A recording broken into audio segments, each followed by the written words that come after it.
All right, welcome to another episode of the Quadruple D in the Critical Weight Theory podcast. It's sort of a show within a show, and this is technically episode 68, part 3, where I will be discussing Trump's rotten kids and their charity scandals.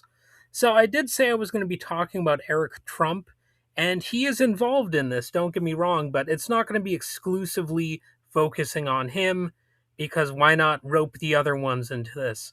So this is what I call the Fetid Fever Dream Flashback of the week. And, like I said in the last episode, expect these quadruple D episodes like every 2 or maybe even every 3 weeks. I'll do like a set of 2 or 3 of them. So I previously focused on Donald Trump Jr. I feel like I talked about him enough alone already. So let's look at some of the Trump brats in general, including Eric, who is seldom even acknowledged because, why would you even bring him up that often? But anyway, the Trump family was mandated by a New York judge to undergo compulsory training on the legal obligations and duties of operating charities. So that's the thing that actually happened once. This requirement stemmed from the New York Attorney General investigation into the Donald J. Trump Foundation. And, it wasn't just the Eric Trump Foundation, so that's kind of why I did not make this episode solely about him. So the family members, Donald Trump Jr., Ivanka Trump, and Eric Trump, were required to take these classes to prevent future misuse of nonprofit assets. So here are the details of the Trump family charity scandal. The Donald J. Trump Foundation settlement in November 2019, as part of a settlement, Donald J. Trump admitted to personally misusing the funds. I said misusing, weird there. Misusing the funds of his namesake foundation. Well, imagine that. Imagine if an immigrant had done that. He'd be sending ICE in there to rough them up, crack some skulls, throw them into prison cells without due process. There wouldn't even be a trial like this. Just an allegation would be enough to, create hell on earth in a at least limited area. And, but if you got rich parents, if you're well connected, you can get away with some sort of scandal like this that involves misuse of money, and you might get a gentle little tap on the wrist. And the foundation was ordered to dissolve under court supervision, which is surprising to me because that is actually a bit of a punishment. And the president was forced to pay it might be something like $2 million in damages to 8 different charities, something like that. I don't remember the exact amount of money that was involved, but there was some mandatory training.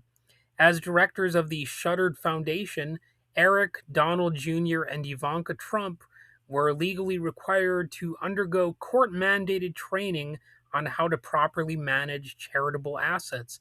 The training was intended to educate them on self dealing, conflict of interest, and the fiduciary duties of nonprofit officers and directors.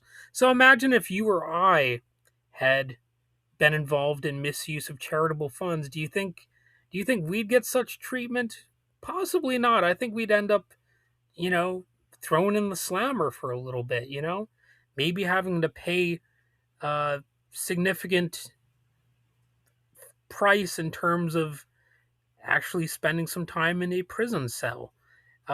Maybe I'm wrong about that. Correct me if I'm wrong, but it just kind of seems like a bit of a deal. And I guess technically that's what it was. But it seems like some lower level people on the social ladder, they might not have access to such good deals to me. I don't know.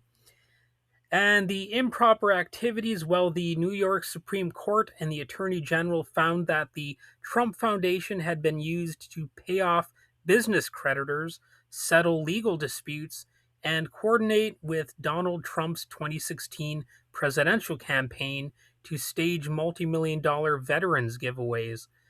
And looking at the specific Eric Trump Foundation stuff, which is, I guess, technically separate, that controversy regarding Eric Trump's foundation centered on allegations that donor money intended for St. Jude's Children's Research Hospital was rerouted through Trump owned golf courses as payment for hosting the events. And while Eric Trump maintained that the mistakes were inadvertent, his foundation eventually reached a settlement with the New York Attorney General, changed its name, and restructured. So, yeah, these are, people who have been found guilty of offenses when it comes to charities. Now, when it comes to like left wing organizations, do you think the Trump administration would, you know, uh, be soft and gentle in its approach with them? Most certainly not. Most certainly not. So, yeah, there's got to be a few lessons here, and also keep in mind that Donald Trump actually pardoned a major drug trafficker, and that was somebody who was involved in some major crimes that Donald Trump had really made a big deal about on the campaign trail. I'm talking about when uh, Trump pardoned a drug trafficker who brought in hundreds of tons of cocaine. That's something Trump did with former Honduran President Juan Orlando Hernandez. And this is despite Trump making the fear of drug traffickers a key part of his political campaign. And, that's a little bit odd, right? So this is somebody who does not care about the law. He acts as if he's a law and order president and all that, but that's just phony talk. When it comes down to it, these are people who believe they should be able to get away with the crimes that we would be punished for, and they want to punish us more harshly for those same very kinds of crimes. See how that works? These people are, I guess, you could call them lunatics, you could call them hypocrites, you could call them evil. Any number of things would probably fit. But I think it suffices to call them just pieces of shit,